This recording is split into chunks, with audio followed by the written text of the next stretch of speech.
Imagine walking into a new school for the very first time. You're nervous, trying to fit in, hoping someone will notice you for the right reasons. But instead of kindness, you're met with cruelty, humiliation, and a test you never asked for. What if the very people who tried to break you ended up discovering a side of you they never expected? Stay with me till the end, because this isn't just about bullies and a fight. It's about courage, dignity, and the kind of strength that inspires change in everyone watching. Chapter 1: The First Encounter. Lena had just moved into the city with her mother after her parents' divorce. It wasn't easy, her world had shifted overnight. She missed her old friends, her familiar neighborhood, and most of all, the feeling of belonging somewhere. On her first day at Westwood High, Lena wore her favorite blue jacket, nothing fancy, just something that made her feel safe. She walked through the crowded hallway, books clutched tightly against her chest, eyes scanning for a friendly face. But high schools weren't always welcoming places. Whispers followed her as she passed groups of students. A few giggled, a few stared. By lunchtime, she had no one to sit with. The cafeteria was filled with noise, laughter, and the invisible walls of cliques. Lena finally settled at an empty table, pulling out a sandwich her mom had made. That's when they arrived. 3 boys, known as the school's biggest troublemakers, Jard, Troy, and Mason. They were the kind of bullies who fed on fear, targeting the weakest, the new, or anyone who couldn't fight back. Jard leaned down with a smirk. "Hey, new girl, you think you can just sit here alone and look pretty?" Before she could respond, Troy reached out, invading her space, trying to grab her chest while his friends laughed. Time froze. Shock, fear, and rage collided in Lena's heart. She pushed his hand away, but they only laughed harder. The cafeteria buzz grew silent, students turning to watch the scene unfold. "Leave me alone," Lena whispered, her voice trembling. "Or what?" Mason sneered.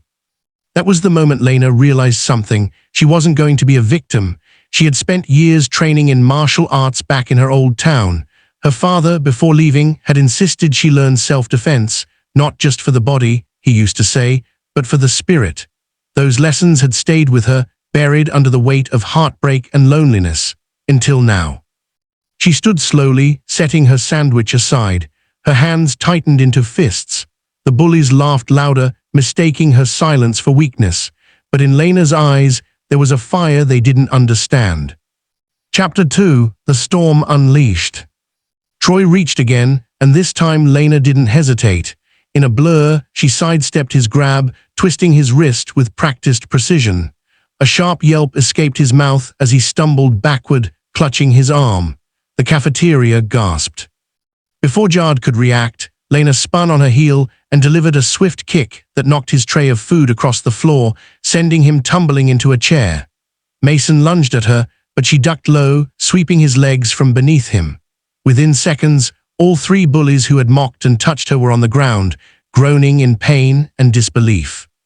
Silence gripped the room, broken only by the heavy breathing of the defeated boys. Lena didn't look proud. She didn't gloat. She simply stood tall, eyes steady, shoulders squared. "You don't get to touch me, or anyone, ever again."